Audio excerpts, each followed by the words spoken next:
Herkese merhaba arkadaşlar, kanalımıza hoş geldiniz. Afra Saraçoğlu uçakta paylaşım.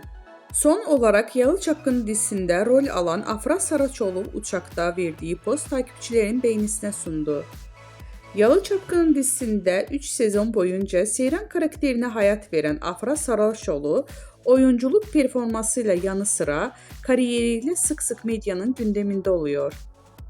Güzel ve ünlü oyuncu uçakta seyahat ederken verdiği poz takipçilerinin beğenisine sundu. Zaman zaman doğal hallerini gözler önüne seren Afra Saraçoğlu bu kez uçakta yüz maskesi yaptı. Kulaklığında kulaklık, yüzünde maskeliyle poz veren ünlü oyuncu paylaşımı büyük ilgi gördü. Öte yandan Afra Saraçoğlu yeni sezonda Aile Bir İmtihandır Abim dizisiyle ekranlara dönecek.